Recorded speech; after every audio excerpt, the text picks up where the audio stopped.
lovely audience for my informative speech for Speech 101, LTCC. All right. Hello, everyone. So there are a lot of scary statistics and facts about Americans' overall health and fitness. But there are also some just incredible benefits from leading an active lifestyle that I want to share with you guys today. But before I start yelling at you guys about your own exercise, I want to share a little bit about my own story. So I grew up homeschooled, which meant that science class was done through How It's Made on TV, and my exercise was provided mostly through terrorizing and chasing my sister around my house. Then later in high school, I decided to try out for volleyball, and this resulted in me sitting outside the gym, calling my mom, crying, asking to be picked up. So unfortunately, that was the end of my high school volleyball career. But fortunately, after I was able to find a sport that I absolutely fell in love with, and as well, I found a passion for the sport, as well as eating healthy, staying active, weight training, as well as yoga. So now I am currently in the process of completing my personal trainer certification, my nutritionist certification, as well as completing my undergraduate classes to receive my kinesiology degree to ultimately become a physical therapist. So when we are learning and taking the course for personal training, they ask you a lot of questions, and the first thing they teach us is why it's so important to be a personal trainer. So the American Heart Association suggests that Americans exercise for a minimum of 30 minutes a day for 5 days a week. This is shocking because only 5% of Americans actually reach this standard. And this is really concerning when physical inactivity is one of the leading causes for so many serious chronic diseases and health conditions. But even though there's so many negative impacts that inactivity leads to, when we are active, the benefits are absolutely outstanding. So there's 3 main points I want to share with you guys today.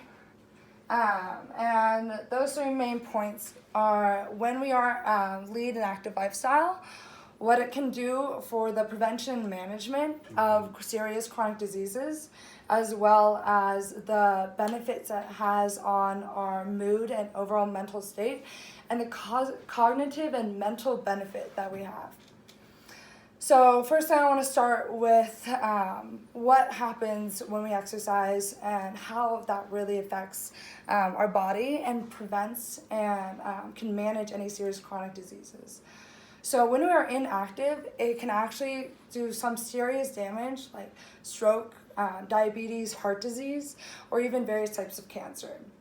So when we are inactive, basically we start gaining calories, gaining weight, and we gain weight where? In our most favorite places, our arms, stomachs, our legs, but we also start gaining weight on the inside, and this is called visceral fat. Visceral fat surrounds our most vital organs, and the more that someone has visceral fat, the higher chance they are at receiving and maintaining and having a serious health and chronic disease.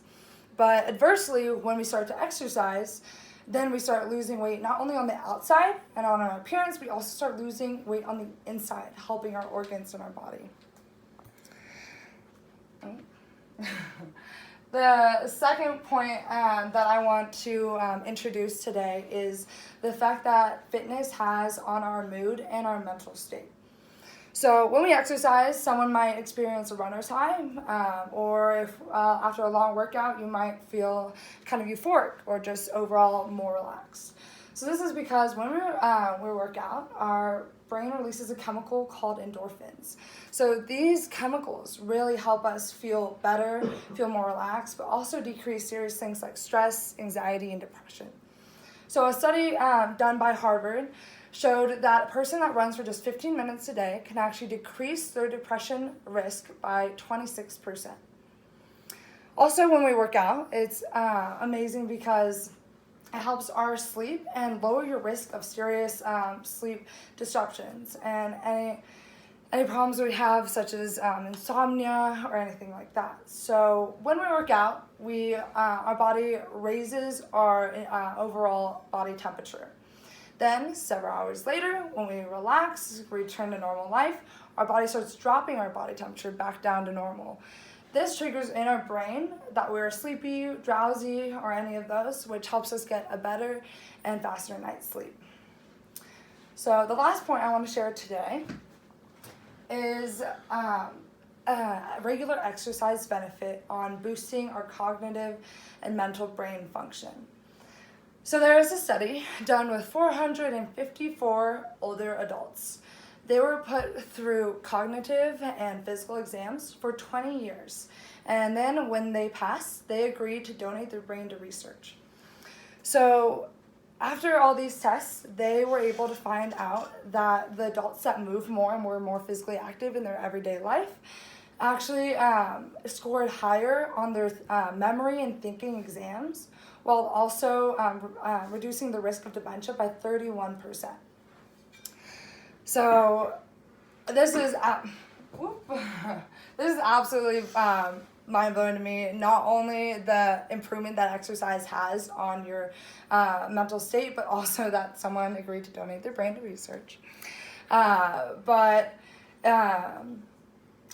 after all these points, I personally, through 5 years ago, found a sport that I absolutely fell in love with. And it changed my life, and currently I'm able to practice my sport almost 7 days a week, go to the gym 5 or 6, and practice yoga anytime in between. But I'm not asking anyone here to do the same, because I don't want you to do what I'm doing. I want everyone to pull one main thing away from this.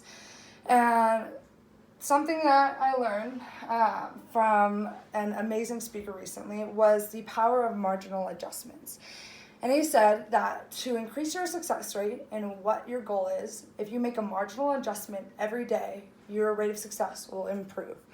So I want everyone just to think about making a marginal adjustment in their life. So I don't want you to run up a mountain or run a marathon every day, but maybe those extra 15 minutes of walking, or picking up grapes instead of a bag of chips while you watch Netflix, which I'm personally guilty of. But just doing something different, because we know 3 benefits: maintaining and preventing serious chronic diseases, increasing your mood and your mental state, as well as promoting better cognitive health. But it's up to you to make those decisions to reach those goals and to be able to be a recipient of those benefits. Thank you so much. Wow. Woo!